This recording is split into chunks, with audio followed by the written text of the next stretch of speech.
விட்டு விலகாத ஆண்டவர், என்னை ஒருபோதும் கைவிடாத சிநேகிதர், எனக்காக ஜீவன் தந்த ரட்சகர், என் வாழ்வில் என்று போதுமானவர்.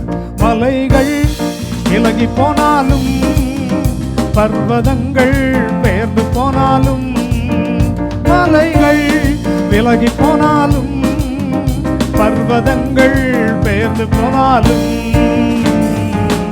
அவர் கிருபை அவர் இரக்கம் மாறாது எந்தன் வாழ்விலே.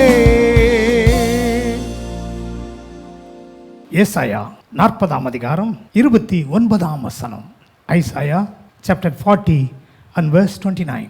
சோர்ந்து போகிறவனுக்கு அவர் பலன் கொடுத்து, சத்துவம் இல்லாதவனுக்கு சத்துவத்தை பெருக பண்ணுகிறார்.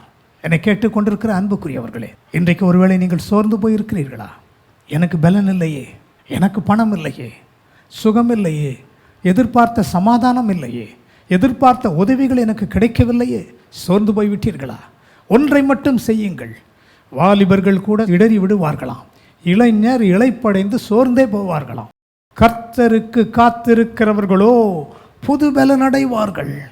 இன்றைக்கு புதிய பலனை ஆண்டவர் உங்களுக்கு கொடுக்க விரும்புகிறார். உங்கள் சோர்விலிருந்து நீங்கள் எழுந்திருந்து கர்த்தரை தேட ஆரம்பியுங்கள். அவர் எல்லாவற்றையும் எல்லாவற்றாலும் நிரப்புகிறவர். ஜெபம் செய்வோம். சர்வ வல்லமையுள்ள எங்கள் அன்பின் பரலோக பிதாவே, சேனைகளின் தேவனாகிய கர்த்தாவே, இன்றைக்கு உம்முடைய பிள்ளைகள் சோர்ந்து போய் இளைப்படைந்தவர்களாய் தடுமாறி கொண்டிருப்பார்களானால், இவர்கள் வாழ்க்கையில் ஒரு புதிய பலன் கர்த்தருடைய ஆவியானவரின் பிரசன்னத்தின் மூலமாக இன்று இறங்கி வருகிறதற்காக உமக்கு நன்றி. அவர்கள் பலன் அடையட்டும்.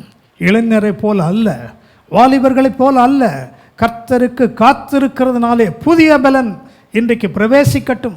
எந்தெந்த இடங்களில் சோர்வுகள் இருக்கிறதோ அவைகள் விலகட்டும், அந்தகாரங்கள் அகன்று போகட்டும்.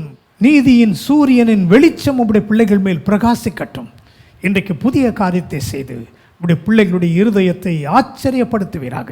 ஆண்டவர் இயேசுவின் நாமத்தில் ஜெபிக்கிறோம் நல்ல பிதாவே, ஆமென். கர்த்தர் உங்களை ஆசீர்வதிப்பாராக.